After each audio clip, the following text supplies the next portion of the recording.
Ayúdanos a dar a conocer este mensaje de la buena nueva. Comparte con tus amigos el Evangelio de Reflexión Dominical para Laicos. ¡Viva Cristo Rey! Muy buenos días, hoy celebramos el 11º domingo del tiempo ordinario, domingo 14 de junio del 2026. La estructura de las lecturas está: gratis lo recibiste, dadlo gratis. La primera lectura del libro del Éxodo tomaba el capítulo 19 del versículo 2 al 6a. En aquellos días llegaron los hijos de Israel al desierto del Sinaí y acamparon allí, frente a la montaña. Moisés subió hacia Dios. El Señor lo llamó desde la montaña diciendo: así dirás a la casa de Jacob, y esto anunciaréis a los hijos de Israel. El Salmo es 99. Nosotros somos su pueblo y ovejas de su rebaño. Aclamad al Señor tierra entera, servid al Señor con alegría, entrad en su presencia con vítores.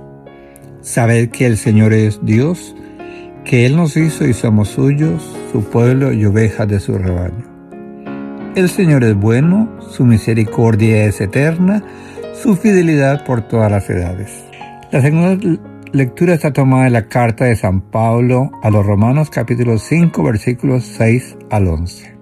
Hermanos, cuando nosotros estábamos aún sin fuerzas en el tiempo señalado, Cristo murió por los impíos.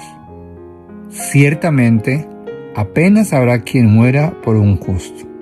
La lectura del Evangelio está tomada de San Mateo, capítulo 9, versículos 36 al 10, versículo 8. En aquel tiempo, al ver Jesús a la muchedumbre, se compadecía de ellas, porque estaban extenuadas y abandonadas, como ovejas que no tienen pastor.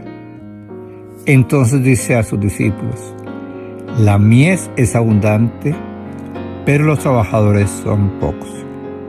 Rogad, pues, al Señor de la mies que mande trabajadores a su mies. Qué belleza las lecturas de este domingo, llamado a la vocación. Todo comienza con un don. En el libro del Éxodo, Dios libera y elige a un pueblo sin méritos. En la carta a los Romanos, ese amor llega al extremo y el Evangelio lo recibido se convierte en misión: dar sin medida. La fe no es una conquista, es una respuesta. Y todo ha sido dado gratuitamente: la vida, la gracia y el perdón. Pero esos dones no nos dejan igual que estamos, nos impulsa a vivir de otro modo nuestra vida y nuestro servicio. Hoy existe la tentación de convertir la fe en un cálculo, en méritos, en intercambios de favores que yo le doy a Dios y Dios me devuelve. Qué tristeza, pero eso es la vida, ¿no? Así la vivimos a veces. El Evangelio rompe esa lógica. Solo quien se sabe ser amado sin condiciones puede amar sin exigir. La pregunta: ¿cuánto me amas? ¿O cuánto te amo? ¿Me amas como Dios me ama? ¿O te amo como Dios me manda que te ame? Así que hagamos la siguiente pregunta: ¿vivo desde la gratuidad o sigo poniendo precio al amor? ¿Cuánto me amas? ¿Cuánto tienes?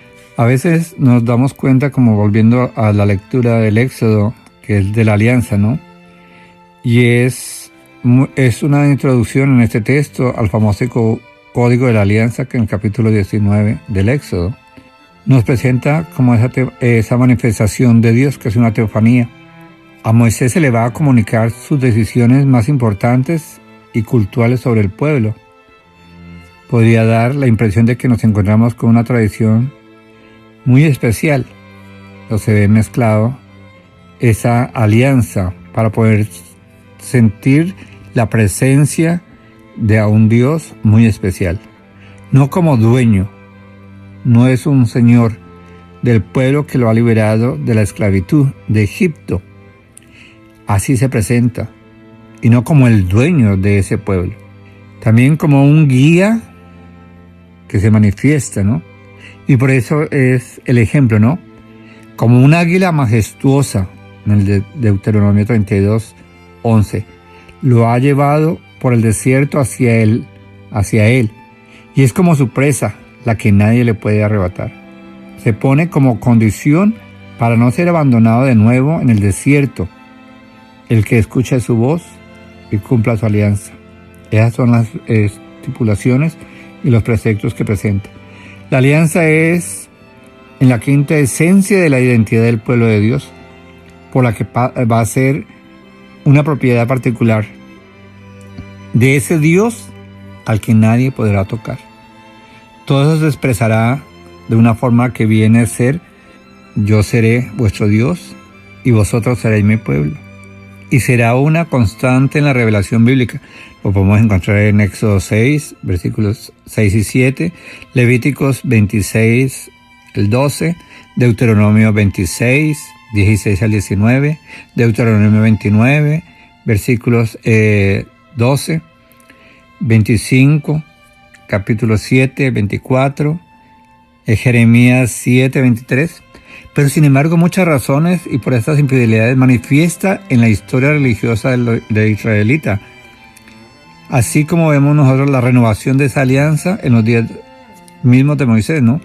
Por eso encontramos en Éxodo 34, 10, 28, en tiempos de Josué, capítulo 8, 30 al 35, Josué 24, 1 al 28, en tiempos de David, segunda de Samuel 7, versículos 8 al 16, Samuel 7, versículos 23 y el 5, capítulo 23, versículo 5, el de Salomón, la primera de Reyes 8, 14, sobre todo en el reinado de la reforma de Josías, en la segunda de Reyes 11, 17,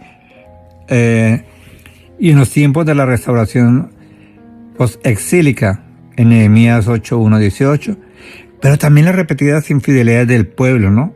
Esas son las alianzas anteriormente, por las infidelidades y los consiguientes castigos, ¿no? Segundo de Reyes 17, capítulo 23, Jeremías 22, 9, Ezequías 16, 15, y es en quien los profetas anuncian una nueva alianza.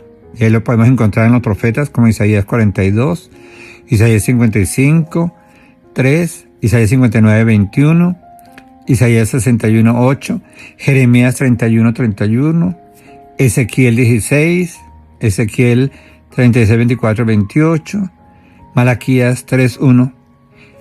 Esto es determinante y por ello muchos profetas fueron rechazados. La alianza, ¿sí?, no puede quedar petrificada si no se debe ser algo vivo.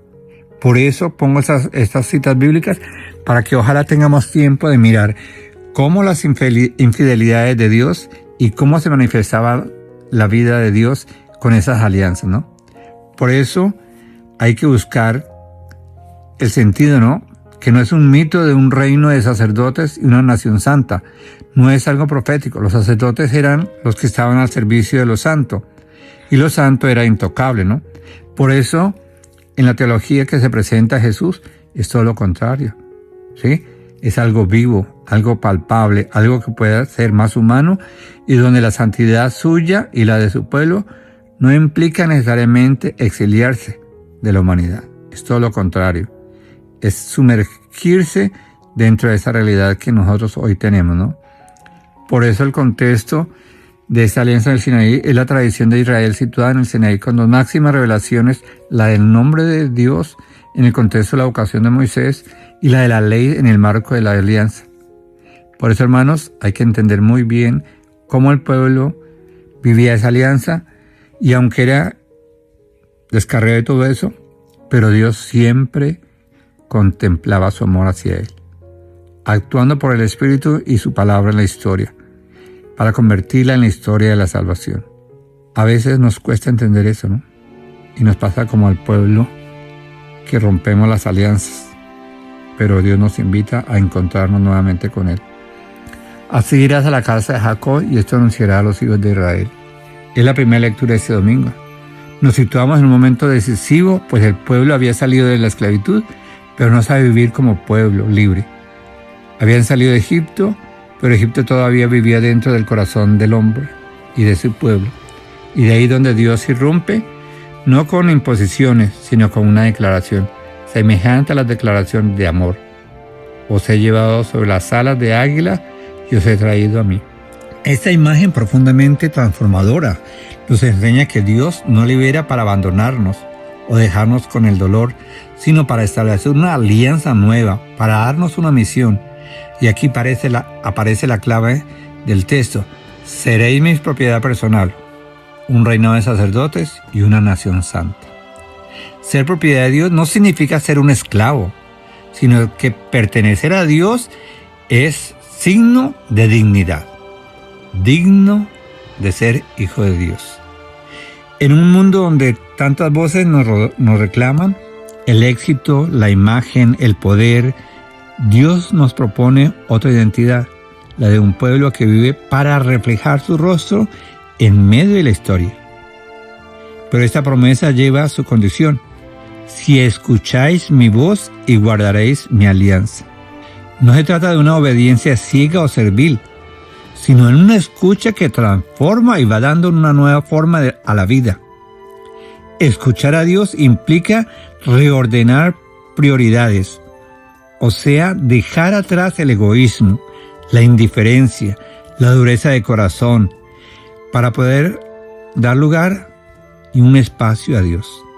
Abandonar todos los resentimientos, todas las rabias, todas las frustraciones, para dejar que ese espacio de Dios entre en nuestro corazón y nos purifique y nos lleve a irradiar la luz de su Hijo en medio de la historia en que vivimos.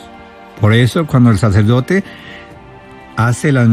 proclama las palabras que Jesús dice: lo que perdonéis, le queda perdonado. Lo que retengáis, le queda retenido. Son palabras que Dios le dijo cuando sopló el Espíritu Santo sobre los discípulos. Y así nosotros quedamos reteniendo las cosas y no perdonando. Hoy nosotros estamos en un desierto de incertidumbres, de cansancio, de superficialidad, de todo desechable. Y aquí sigue Dios llamando, no para aislarnos, sino para enviarnos. Porque un reino de sacerdotes es un pueblo que hace de puente entre Dios y los hombres, entre el dolor y la esperanza. ¿Qué entonces la pregunta? ¿Estoy viviendo como alguien liberado o sigo pensando y actuando como alguien que se siente esclavo?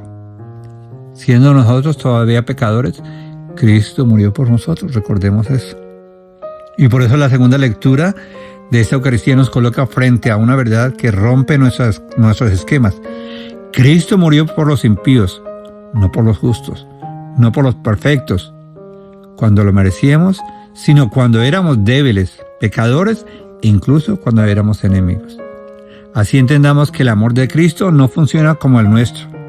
Nosotros amamos cuando hay reciprocidad. Me amas y yo te amo. Cuando el otro responde, cuando hay méritos y cuando hay una recompensa. Dios, en cambio, ama primero sin garantías, cuando no hay nada que ofrecer. Y eso desarma nuestras vidas porque nos deja sin excusas. Ya no podemos decir: no soy digno. Ahí recordemos esas palabras: no somos dignos. Y lo decimos siempre en la Eucaristía: Señor, no soy digno de que entres en mi casa. Como si fuese un obstáculo, porque es precisamente ahí donde todo comienza. No soy digno, pero tú me haces digno de ser hijo de Dios. San Pablo nos contesta con esto y va más lejos.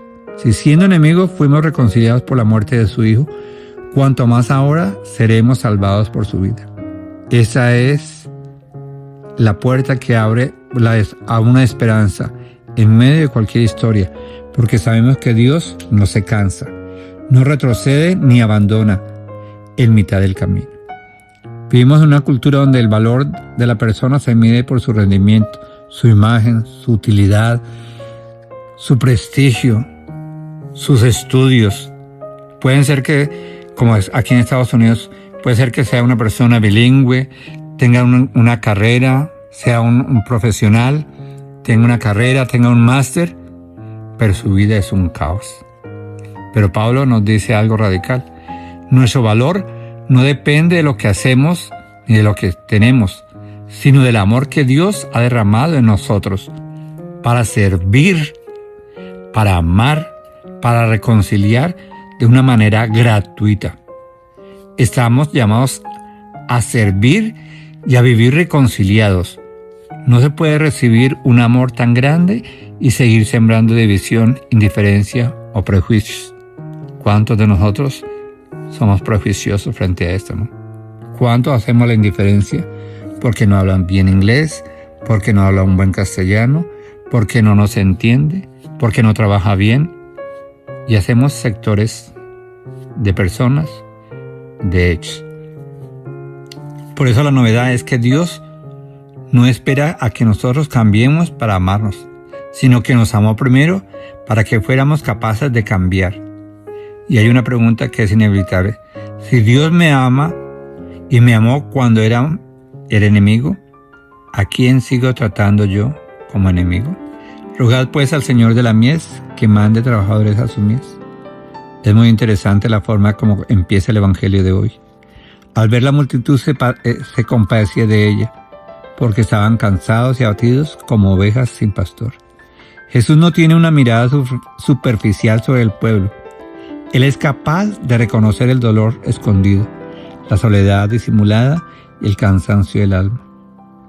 Jesús no ve números, no ve ingresos y progresos, ve personas. No ve masas, ve la historia que hay detrás de cada masa. Y esa es la compasión, no se queda como un sentimiento más, se convierte en una misión. Por eso dice, la mies es abundante, pero los obreros son pocos. El problema no es la falta de necesidad, sino la falta de corazones disponibles para responder a ese llamado y servir con generosidad.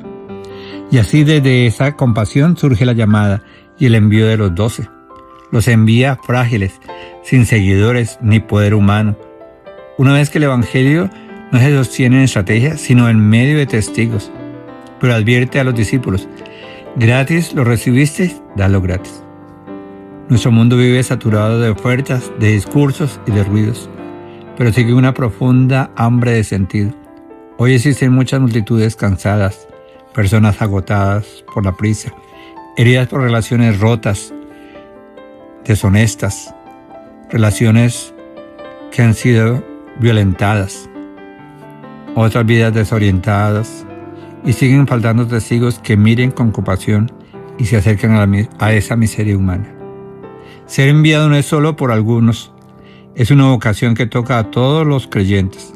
Allí donde estamos, en la familia, en el trabajo, en la comunidad, hay una mies esperando.